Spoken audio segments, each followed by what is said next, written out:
New Thought Media Network. We are a global broadcast network of positive music, media, and entertainment, inspiring humanity's evolution along the journey of enlightenment and creating a world of love, peace, empowerment, and prosperity for all. New Thought Media Network.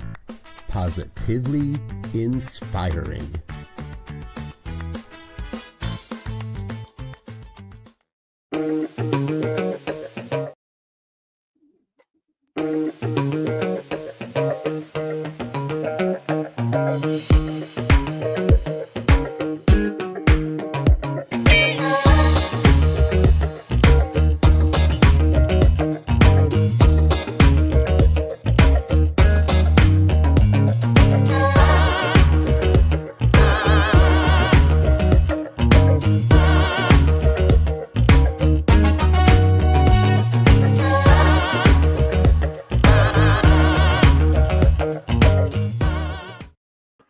And hello again, dear ones. Dr. Robert with you over here. Rev Z right here. And this is New Thought today for August 26th.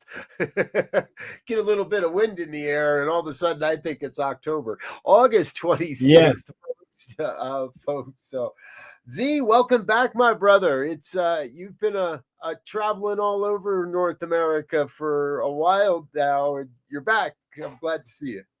Yes, it's glad to be back. I need some downtime. And if you hear it, you may hear a little frog in my voice. I picked up an unwanted friend somewhere along the way, and trying to send them back to wherever they come from. But it was a great time, and got to do some work and some CSL work and some family work and some celebration. So it was really good, really good. Wonderful. And that's where we want to kick it off today, folks. We want to hear a little bit about your CSL work. The program is called New Thought Today, after all. So we love to hear what's going on in the New Thought world. I was not able to be at the CSL convention this year, or retreat, and I got to see a lot of the pictures. It looked like a lot of people had a lot of really good, looked like good weather at a good time. And what did we learn? What do we need to know about what happened up there this year? Well, first and foremost, if you have not gone to Banff, anybody who, want to go to Canada and get a nice feel for it, if you will, Banff is a wonderful place to start. As you said, it was a retreat and more than a conference. So it was about restoration and rejuvenation and connection, and so the environment was key to that. It was held at the Banff Center for Arts and Creativity. Beautiful campus. I mean, the mountains are like right there, and just to show you how eclectic, if you will, the center is, they had a young adult jazz residency that was going on there. It was in the last 2 weeks of a month program. They had a high level math and geometry group there doing some kind of work, and then they had us doing spiritual stuff. So I mean, it was a great environment for people of different backgrounds, approaches to just, at the lunchroom or at the cafeteria, having coffee, to sit down and just chat and cross pins and dot I's. So that was the first thing. The environment was, it was retreat-ish. It was very nice, but very simple. So you couldn't spend time talking about all these luxuries because that wasn't the place. It's there to be, to be connected. So it was great from that point. And then I think in that setting, the theme was the hero's journey. What was the theme of the conference? Right. And so that whole idea of getting the call and not wanting to take the call, and then crossing the threshold, and then dark night of the soul, and then the return back, was so apropos for the environment, for I think where we are as a movement, where we are in the world. So from that perspective, I think it was a perfect setting, perfect topic, and a lot. I came back rejuvenated and connected. So it's going to take a minute to process all of it, but I came back very uh, focused, if you will. Well, good. I'm glad to hear that. Very glad to hear that. I stayed here in Colorado and just worked on the network, Oh, no.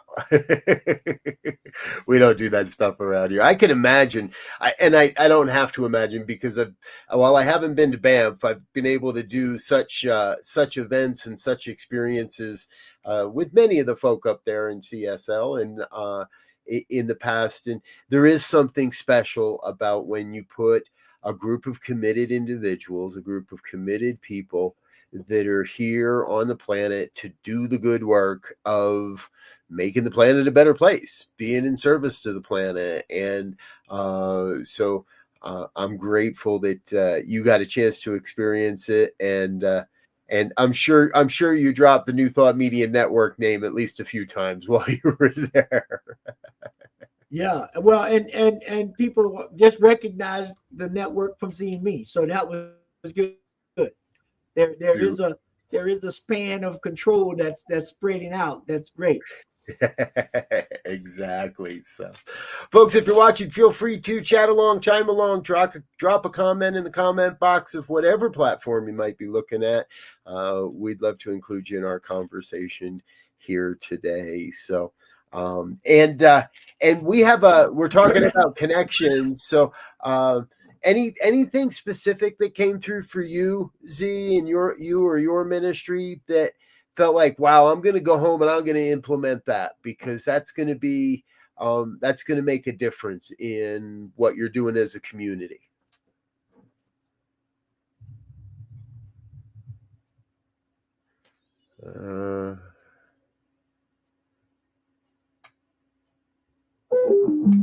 Hold up. There we go. I think one of the big things that stuck with me is this idea of focus. You got to be focused.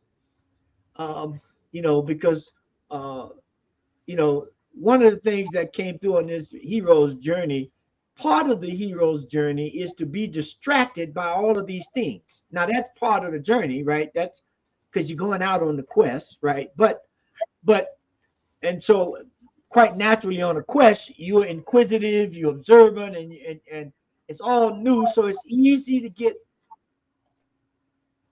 uh, waylaid, for lack of a better way of saying it. But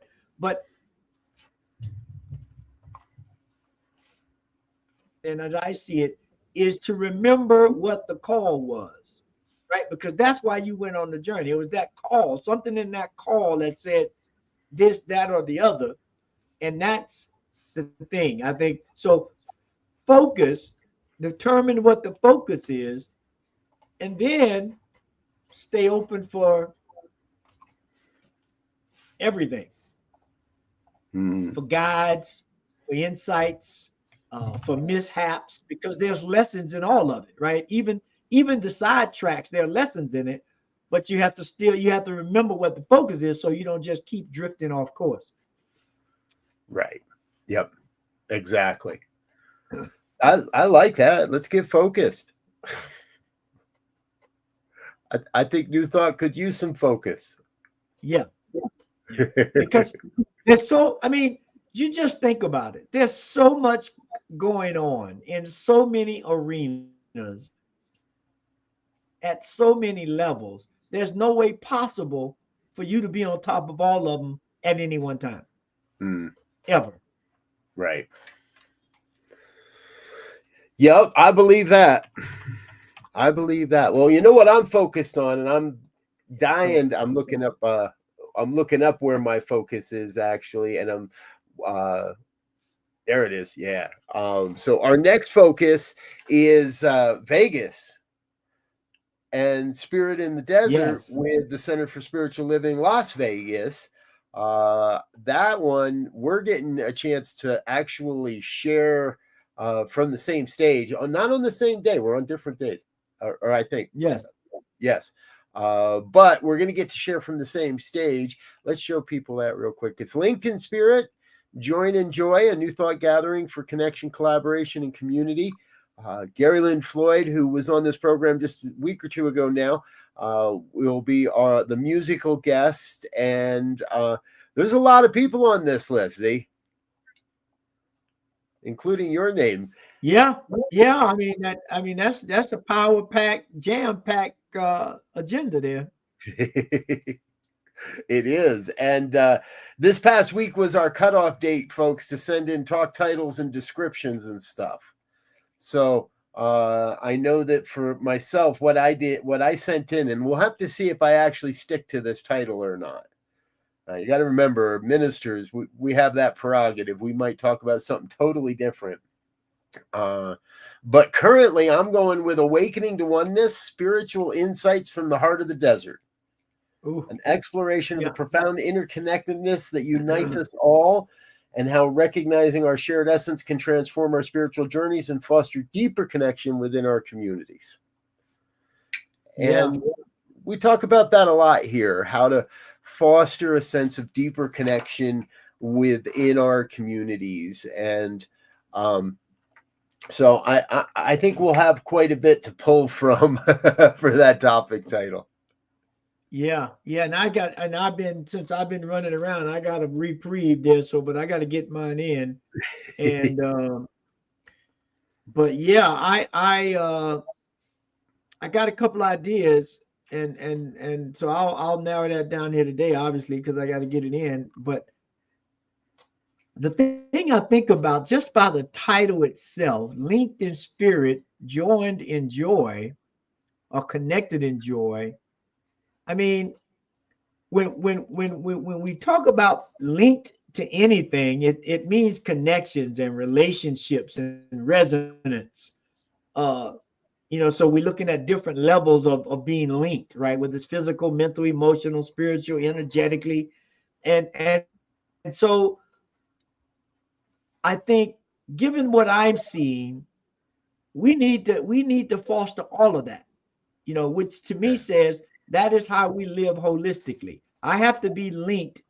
All aspects of myself have to be linked together to make sure I'm sending out a clear, resonant tone. And then everything that's resonating with that tone will attract itself. Yes. Very true. Hey, we had a comment here from Rob, and I don't want to skip over that. Rob was at Soar and says that returning to regular life or reintegrating after being in such an amazing place has been challenging. I think we could both speak to that quite a bit. But you were there, Z. So what advice might you give Rob? What insights might you provide Rob on that reintegration phase? And I imagine most of our viewers have been there, right? You come home from a good 4 or 5 days, and it don't matter where it is in the world, that kind of energetic, that kind of community connection, as we were just saying, integrating the connection is always powerful. And you've had the most recent opportunity to reintegrate there.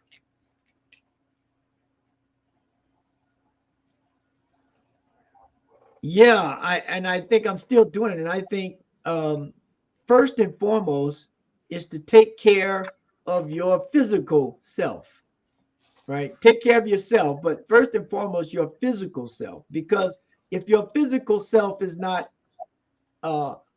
working optimally, everything else is going to be working less than optimal as well, because everything else on this plane is housed in this body.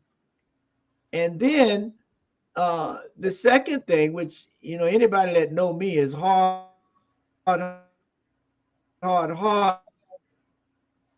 work, is to slow down. is to become aware. Slow down and kick into awareness, which is just really another name for consciousness in my mind, and begin to be more observant, right? We rush through the day, we rush through things because we got to get to the next thing. We want to check it off the box, whatever that looks like. But the ability to be aware, right, uh, and observant, I mean, helps a tremendous amount. So those would be two things: just take care of the body, i.e., take care of the self, slow down, and become more aware and more observant. Yeah. I'm with you so much on both of those. And for me, it's always the slow down because, and it's interesting as we've been sharing here, I reflect in through ministerial school and through the journey of ministry, we're given countless opportunities and reminders to slow down, let things take their time and work on divine time rather than work on the human time. Adjust our schedules to fit that divine timing that says, maybe that means an extra cup of coffee or tea in the morning with your journal. Maybe it means a little longer of a lunch. Maybe it means a little earlier to bed for a few nights. But really allow for myself to listen for the deeper integrations rather than just rush forward and try and implement the topical things. That's a good idea. We're going to do that when we get back. And right. To let go of that kind of energy and be in that place of allowing and that place of listening a lot more. Yep. It's just it's indicative of the time that we're living in. I was just having a conversation with a dear friend, and of course, the topic of the day, of the year, of the decade is AI. And so the thing that excuse me, popped out the most is that AI, for it to be effective, you have to be inquisitive. You have to be curious, and you have to be available or open to things coming in various ways with various voices, with things that may not necessarily agree with what you believe. Now, that's the same thing that we deal with every day with human people. But when it comes from a computer, we can kind of step back if we put ourselves in the right frame of mind and not take it personally, and it'll begin to open up that thing we just talked about. It'll broaden our consciousness and awareness and allow us to observe things that normally we wouldn't. Because if my normal mode is sarcastic, let's say, just to go to that extreme, and I start getting things that are positive, but it's the exact same thing. Now I got some curiosity going on here and some inquisitiveness of how this plays out. Yep, exactly. I have found it very interesting I've had to remind my AI kind of not to kiss my butt too much. Not every idea I feed you is groundbreaking, transformative, and a great idea. And let's bounce some ideas because I think we're opening a whole new avenue by which to have dialogue with ourselves and dialogue with a greater body of understanding. That avenue may get a little jumbled sometimes, and that greater body of understanding may have a hard time expressing it in human form or in a way that and might get mixed up by the human forms, the stuff it's finding. But I'm finding it very, very interesting to explore how the world of AI is shaping human culture, really, at this point. Yes. And in such a short amount of time. Yeah. And the thing, the thing that's really exciting for me about this is it really doesn't have any emotions about it, right? So if I ask the question, the biases you could say are based on how the model was built or the information the model has. Okay, fair enough. And I wouldn't even say that's biased. That's just limited on the information you have, which is what everybody deals with. But the ability to have a conversation or to research or inquire about a topic or information that's going to be like they used to say on Dragnet, for those who are old enough or watch old TV to know Dragnet. I forget the detective's name, but he would say, just the facts. I want just the facts. I don't want you to give me any leading innuendo. Give me the facts, and then I will use my observation and awareness skills to come to my own conclusions. And the truth is clear from falsehood. And so if the truth is presented, if the facts are presented, the truth, if we are curious enough, if we're inquisitive enough, I think 8.5 times out of 10, it's going to come out. Yeah. There are those rare cases where, I let myself get in my own way. I think you're hitting on, I know you're hitting on something here that is really, really important. And that is the sense of being in a learning community, a growing community, and not just growing in size or number or how many extra pieces of pie I've had this week. Laura's away, so there've been a few more donuts around the house than normal, but not growing in that way. But how are we deepening our study? And I heard Dr. John Waterhouse say this in Mexico recently when I was there, that he said, I've always described myself as a student of the science of mind. And I like that. Now, this is a guy that's been around long enough to claim himself an authority on and an adherent to, or any other term he wants to use. But he specifically uses that term, a student of, to remind all of us that we're in a growing atmosphere. We've got this great tank here, this great atmospheric environment in which to grow and expand. And there are those that don't want to. There are those that are like, I'm just happy just being here, sitting on the log and watching the world go by.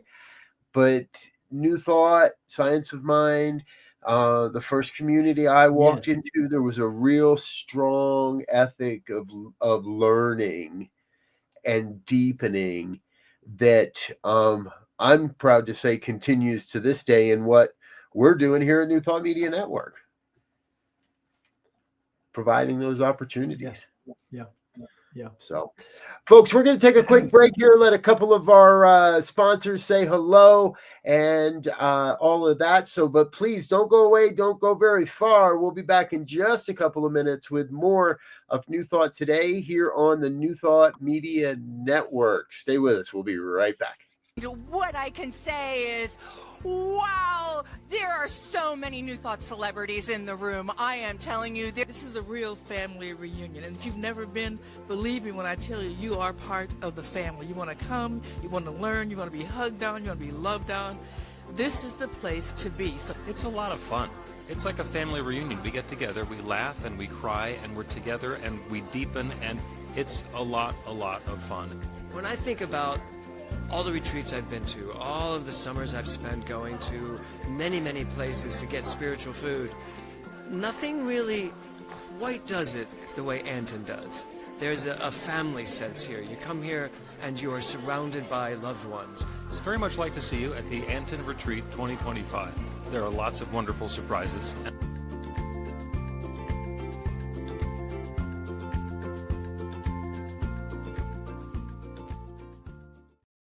Please help us say thank you to our organizational sponsors. Please help us say thank you to our organizational sponsors, including the Hefferland Foundation, Affiliated New Thought Network, International New Thought Alliance, Science of Mind Archives and Library Foundation, Center for Spiritual Living Denver, Center for Spiritual Living Midtown, New Thought Philadelphia, Planned Happiness Institute, Summit Center for Spiritual Living, One Heart Retreats, Center for Spiritual Living on the Lake, Unity Kitchener, Unity Spiritual Center Ottawa, Om Center for Spiritual Living, Satya Center, Begin Within Ministries, Center for Spiritual Living North Jersey, Unity of Savannah, and the Center for Spiritual Living Seattle, as well as all of our individual donors. Thank you for being part of the New Thought Media Network. Please like, share, and subscribe. New Thought Media Network, positively inspiring.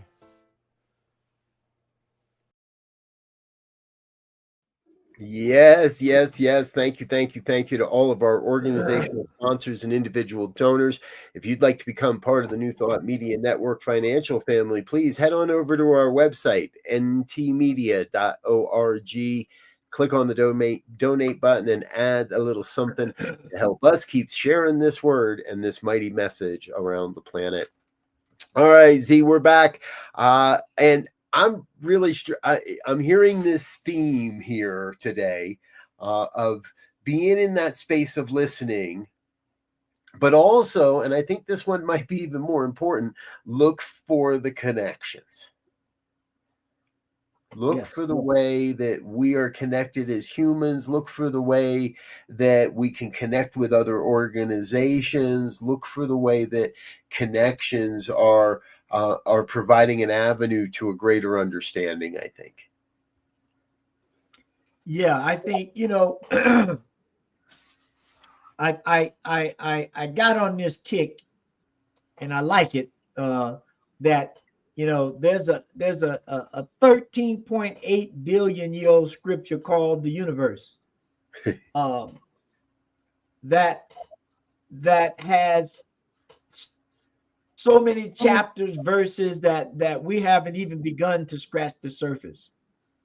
And I'm just thinking back to this whole linked in spirit, and I made mention of this at the retreat, in that 13.8 billion years ago, there was only gas and particles and fire and rocks and all those things. And all those things now are you, and me. And we're sitting here. So we've come from gas and rocks and fire to people who can sit here, different parts of the city, different parts of the world, and have a conversation with somebody.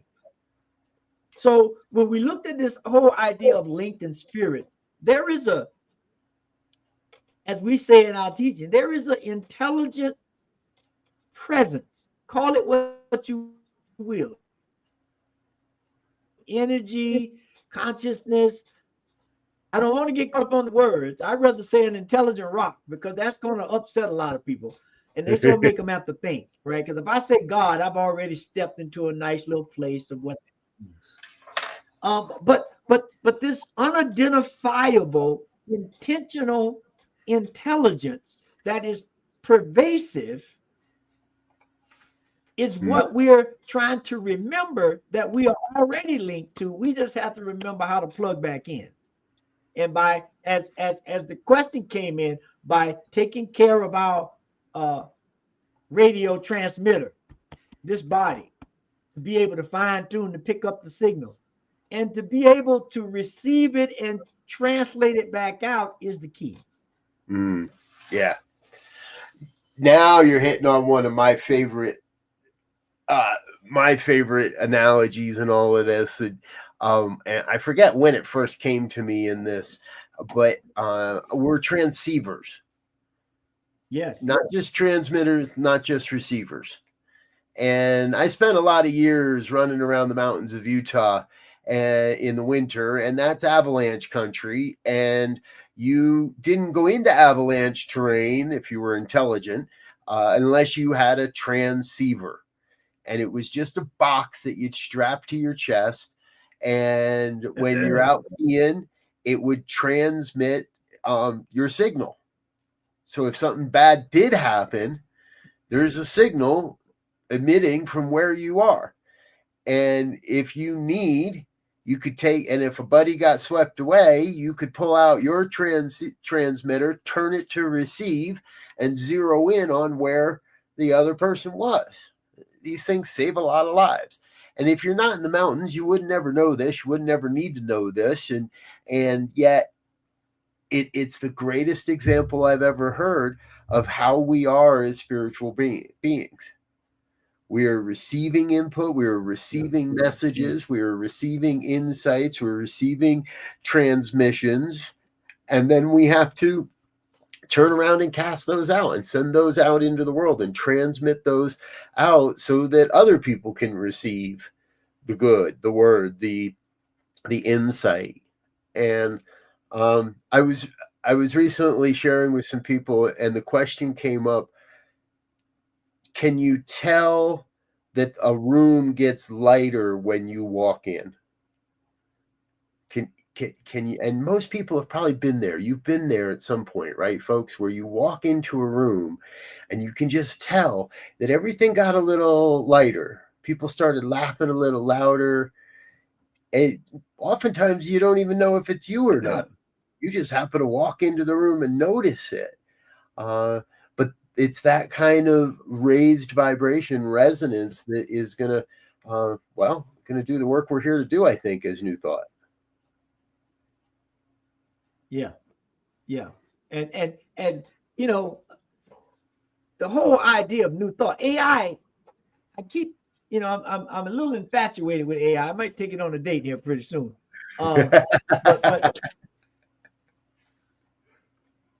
But this whole idea of a new thought in an AI world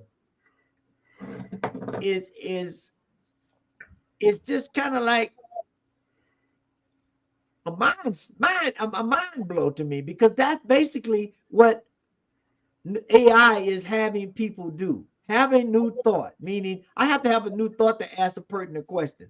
I'll get a new thought when you give it back to me. I'll have a new thought potentially when I argue with somebody about a point that came back and their AI brought back a slightly different point.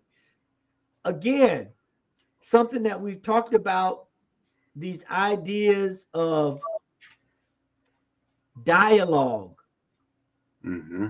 We've gone away from dialogue, and we have now monologues of people shouting their stuff or presenting their stuff. There's no criticism of it, not in a bad way, or there's no critique of it. Let me put it that way. There's no inquiry into it. And so it just falls flat for most people and then enrages them one way or the other. And it just makes us retreat more and more into a corner that eventually, if you pull on the rubber band long enough, it's going to pop, or it's going to get loose and somebody's going to get popped. And so that's what we set ourselves up for if we don't mind our business, if you will. I love it. Thank you. Well, and not mind our business by not getting involved, mind our business by let's get engaged. Right. Exactly.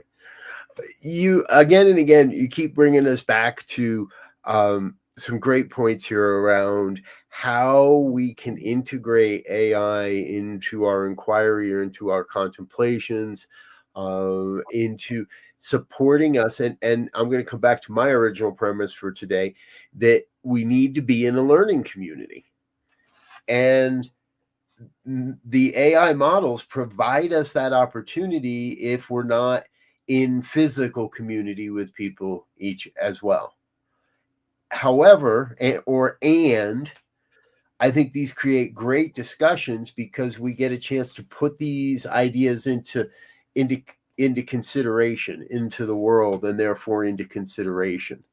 So recently, somebody asked me, they said, how do you define new thought? And, that's a pretty deep question. And that's going to take a little, I'm not exactly sure what the exact definition would be off the top of my head. So I spent an evening and I started playing around with an AI model, and we started looking at some different things. And I'm going to put that up on the screen for you to see here, folks. So you get a chance. This is one of a few different things we came up with. But New Thought is a positive spirituality that sees the divine in us, teaches the creative power of thought, and helps us transform our lives while contributing to a brighter world. And I thought to myself, that's really a nice string of words. And if we take this as an idea of what we are, or how the various philosophies have evolved, how are we going to make that real for people? How are we going to make that real in people's lives? And I really think that's the question for the coming years, regardless of the name or whether you call yourself a Unity Church or a Center for Spiritual Living or a Divine Science Community, or whether you're a channel, or whether you're a card reader, or whether you're a yoga teacher, right? How are you going to help people to integrate the wisdoms that we know will serve people in creating a brighter world, that will serve them, and then therefore their ability to create a brighter world? And so I'm in this place where it's like all the words in the world are cool, but how are we gonna do this now? What are we gonna do? You hit a thing there that really gets me going, in that I had a conversation, I overheard a conversation more likely, and I kind of just stuck my toe in there and got back out, where people were having a conversation about, well, what is New Thought, and is it Reiki, is it this, is it tarot, is it that,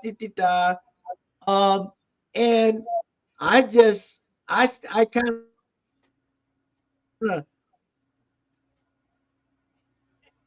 kind of said, well, is it all or none? I mean, what are we doing? I stepped back out. I just stirred the pot a little bit and got back out.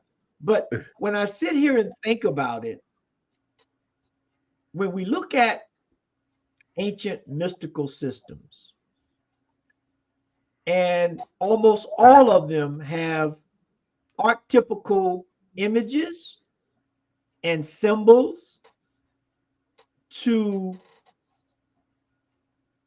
activate or prompt, or you find the right word for the right person, that allows them to go deeper or look at things that they would not have looked at otherwise. Right. Now, as long as those things, those tools, because a ritual a ritual of prayer can become a bad thing. Let's be honest. Sure. If I stop everything and allow the house to burn down because I'm talking about it's time to meditate, well, then that's a problem, right? But when these different tools that allow us to shift our level of consciousness and awareness to be used as catalysts to do something, all of it's good. Right. Or can be good, or is good at certain points in the journey. I don't want to eat my soup with a fork. I need a spoon. But now there are some things I can eat that may fit better for one or the other. But that's a judgment thing, right? And it's the exact same way, I think, when we start looking at these different modalities, if you will, of this new age, if you will. They put it under the new age banner.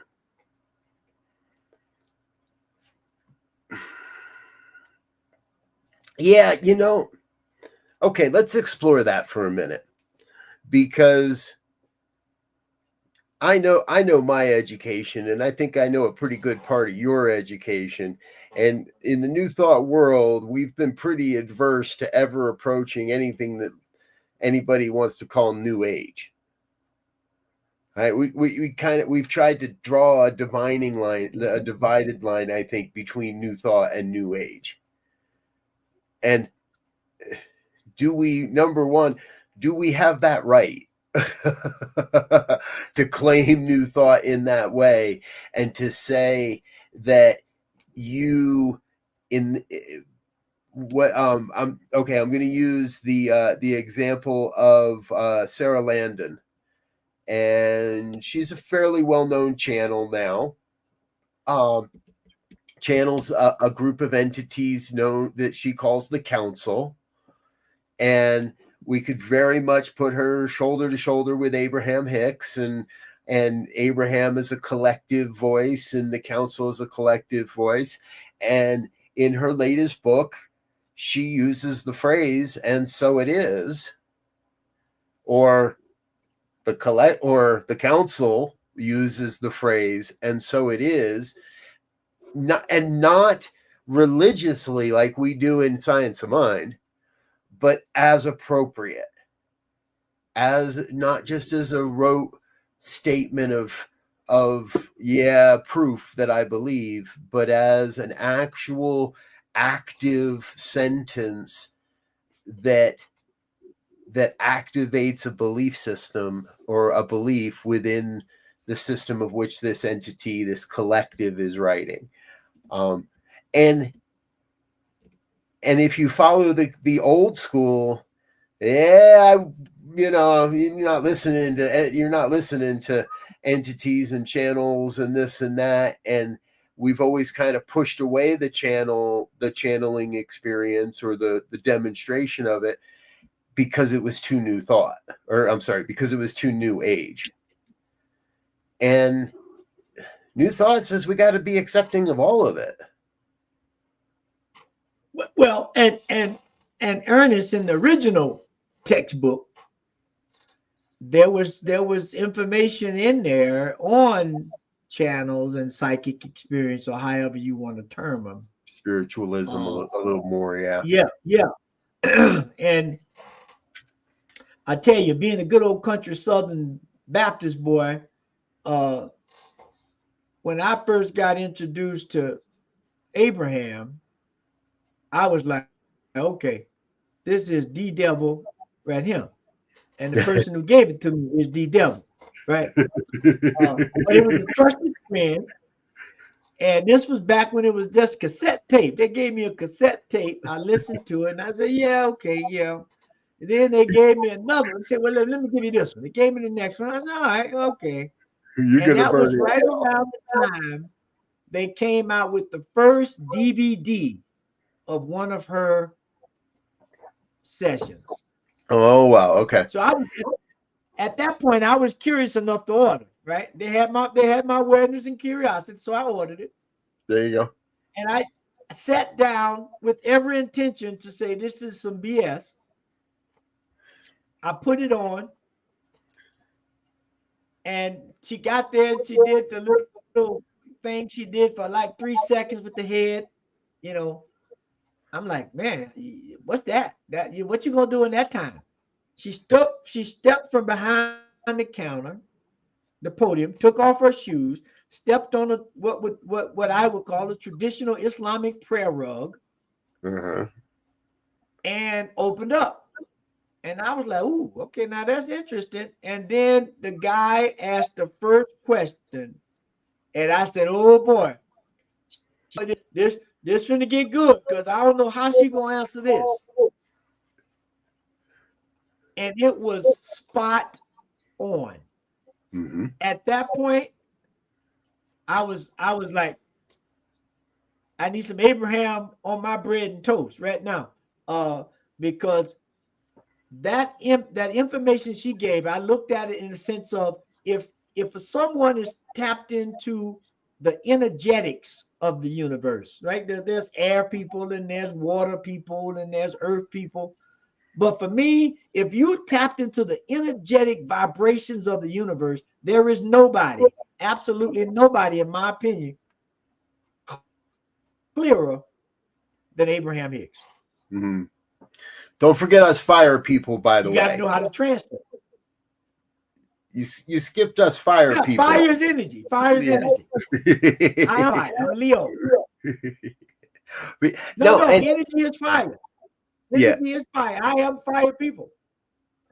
And I want to agree with you because it's interesting. If you look for Esther Hicks now online on YouTube, there's like a dozen different channels that stations, let's call them, that are all rehashing all the old stuff with new thumbnails, and this has got to find you today, and don't let this pass you by today, and all this hyperbole around it. But if you listen to the core message, and this isn't, and there's, again, in my opinion, there's a whole new crop of people that have been willing to step into the role and the shoes of Esther, and how she pioneered this experience, and now they're taking it to a whole new level with YouTube and daily messages and daily transmissions and all kinds of things. What I want to get to here is that just as there have been books I've picked up and read halfway through and said, this guy's full of it, there's always going to be our interpretation. And that's where it becomes important. Our discernment around what is a beneficial message, what is a message that's moving us forward versus a message that's fear-based and lack-based. And I saw a video the other day, and the title is totally clickbait, fear this, you're going to miss out kind of thing. And then this person goes on a rant around how we can't buy into fear and we got to let go. It's like, yeah, but you just sold me on fear. You used fear to get me here. Like, what the hell? So there's always going to be just some discernment in who we're listening to, but let's not close the doors to the avenues through which wisdom and insight can find us. And you talked about Abraham, or we talked about Abraham, and like the progenitor, if you will, even Abraham states this, was Jane Roberts and the Seth material. Right. Yep. Jane Roberts was born like in 29, right? Went to Skidmore College, which is a very good liberal arts college. And this idea, when you talk about it in a spiritual Christian term, right? Some people say, well, when they talk about this thing, people speaking in tongues, that's what they're talking about. When you talk about presence of angels or presence of spiritual beings, in Islam they would say they're jinns. In these different traditions that tap into the allness of the universe, they speak of these encounters with other intelligent forms in different ways. Which, if we begin to be new thoughters, we begin to understand that the rituals that I use for rugby is quite different from the rituals I may use for football, and they may cross-pollinate. But there are certain things I do in football that I don't do in rugby, but both of them are valid, right? And so we have to begin to look at life this way. If I live in the desert and you live in the mountains, so sometimes we can wear the same clothes, but then there's times that we can absolutely positively not wear the same clothes. Exactly. Can you tell we're looking forward to Vegas, folks? How are we going to pack? But that is a very, very important point, right? We have to be able to learn and bloom from the environment that we're in. And if you don't like the environment that you're in, well, move. If you don't like living in the mountains and you don't like snow and you don't like wet, rainy fall, then move to the desert. If you don't like being in the hot, humid, it's a dry heat, sorry. But, if you don't like being in the 100-degree heat all the time, then find a different environment. Or here we are on one of my favorite topics, create your own environment. Find that place where you can create the environment that supports you along your journey. Because we've said this so many times. If you're tired, burnt out, you are useless to the evolution of human consciousness. And to me, that's the major thing we're here really doing, is a vessel. We are an instrument. We are an activity. We are source in motion. We are the divine becoming real as in service to a greater evolution of human consciousness. Mm-hmm. Yep. Yep. You know, and you know, that we talked briefly about that New Age term, which got its wings, if you will, or got its legs during the 60s and the 70s. Something I know a little bit about. But most of this whole idea of the New Age, see, people don't do the research. Most of the framework of the New Age was influenced by Eastern spirituality and esoteric counterculture or overculture movements. I like to say, the counterculture, you know, it's got a bad name, so I got to find a better word than that.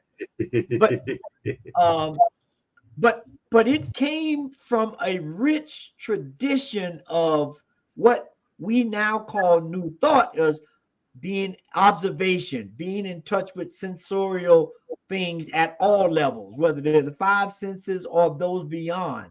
Looking at the esoteric parts or the intuitive parts or the parts of things that are not seen, right? And what are the correlations between what's happening in the seen world with those things that are taking place in the unseen world. And we begin to to cultivate this idea that we've been living by this one set of rules, and now we've been introduced, you know, the cat's out the bag. There's some other ways of doing this thing, and I think there's a way to come up with a new age, a new way of doing this, a new thought that allows all of it to take its own proper place. Did you just say a new age of new thought? Okay, yeah, let's go with that. I'm liking that one right off the bat. That'll push some buttons. We'll have all kinds of people breathing down our neck on that one. Yeah, it's a new age of new thought, baby. Let's go. Well, you know, it's interesting because as you were sharing, so I jumped on Google, did a real quick search for Google origins of new thought, of the New Age movement, and it comes back and tells me that it emerged in the 19th century Western esotericism, particularly the Theosophical Society and the New Thought movement, combined with the 1960s hippie counterculture interest in Eastern religions and Eastern mysticism. So the Theosophical Society, that's a whole another ball game. Right. And that's a well-documented, right? The Theosophical Society is a well-documented origin point for the New Age philosophy, or New Age, whatever we want to call it. But this is the first time, and this is AI. That's the AI response. So the AI has now given credit to New Thought as being one of the originator or complementary movements to New Age. I love it. Yeah, we're one. I mean, yeah. I did a little bit of study with Theosophy, with Madame Blavatsky, and you know, for those who don't know and are familiar with J. Krishnamurti, was found by the Theosophy Society in India, him and his brother, and they went through the gauntlet, and they said, this is the next coming of Christ. And they took them to England and educated them, and he rebelled. But that is the teaching of the Theosophists. Yeah. You know, so, you know, we have to be curious. I've been blessed to be in some places with some people who studied some what some people might call crazy things. Mm-hmm. But by being able to have some of those at a deep level and some at a snippet level, for me now to sit back and be able to navigate pieces of a puzzle from these different spiritual traditions, it makes it really clear that we have to come together and understand the paramount thing that all of them are teaching, and that is the interconnectedness and relationship of this one thing that is always prime called life. Yes. We're not going to have anywhere near enough time to discuss this, but you give me a topic for a future episode, because I've started to identify, the best of my ability, those guiding principles that all of these things have in common. And across the board, somewhere in everybody's group of statements, and I don't care how far you go back or what philosophy or religion or belief system, that piece of oneness is central, and it's there somewhere. And I've got two. The first one is the one, it's all one. And the second principle is love is the language of source. Yep. And when we can stay with that recognition that there is that one, and the language is love, oh, stuff happens. And the stuff that needs to happen, folks, is we need to say hello to one more of our sponsors before we wrap up today. And we're going to run out of time if we don't. So stay with us. Let us say thank you to a sponsor. And then we're going to be right back with our final thoughts here on New Thought Today. Don't go away. We'll be right back. What I love about Anton is the community, the people. I get to come here every year and pick up right where I left off with so many wonderful soul-centered friends. This is our first time here, and I can't tell you the joy I've felt listening to the wonderful words of the people who are teaching us and sharing with us. I've enjoyed every topic that's been talked about, and I've enjoyed the people. They're knowledgeable, they're loving, and it's a great space to spend a few days for yourself and for others. You feel the love. It is literally palpable. Hi, I'm Reverend Dr. Jerry Troyer, Board President of the affiliated New Thought Network, Anson, speaking to you live and direct from Unity Village outside of Kansas City. We are a beloved spiritual community, and we'd love to have you join us. So if you're thinking about it and you'd like to have a deep dive into your own soul and connect with others that are doing the same thing, then you might want to consider coming to the Anton Retreat next year in 2025 here at Unity Village. Peace and blessings to you.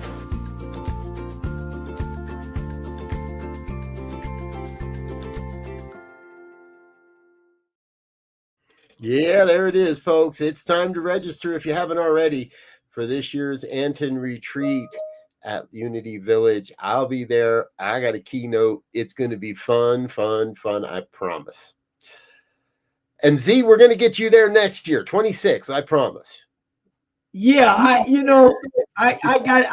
need to get it on my calendar way in advance, because I'm gonna just stop. I'm trying to slow down. Lord knows I know you ran out of vacation time back in April, and you're already borrowing on. I get it. So, but everybody else, come join us in October. All right, Z. Final thoughts here on New Thought Today. Final thoughts. I think for me, the thing that is overwhelmingly present throughout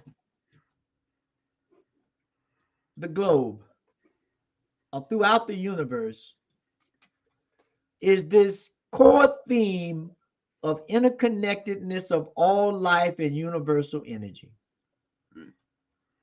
And that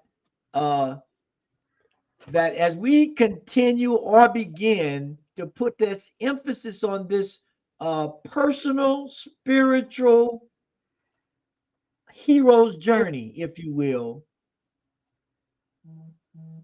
we will come together as never before. And this personal journey does not mean that it's some isolated thing by myself. Or personal means that I have a direct experience. That's what personal means. Direct experience that allows me to see, as they say, the mirror in you and the mirror in me, that we begin to reflect and understand that oneness. And when we can get that even a little bit, things are going to change. Mm-hmm. They have that by nature, by definition, they will change. Mm-hmm. And so it is. Yes. Yes. You lead me to that conclusion and that reminder that deeply we are one. And I think my real biggest final thought of the day for this conversation is, I don't want to turn away from any avenue of wisdom. I don't want to turn away from any avenue of learning. I don't want to turn away from any avenue of experience, because my study of my own experience, of the wisdoms and the learning modalities that are out there, lead me to a greater understanding of this thing called life. And that seems to be what I'm here for. Folks, we want to thank you for being with us today here on the New Thought Media Network. We have run overtime, which we don't do on this program very often. So those extra few minutes are free and at no extra charge to you. Thank you so much for being with us here today. We'll be back again next week, 2 p.m. Mountain Time here on the New Thought Media Network. Tune in and stay tuned throughout the week. All of our programming is playlisted over on our YouTube station. So you want to check out any of our past episodes, we invite you to do that. Until next time, we wish you peace and richest blessings. Bye now.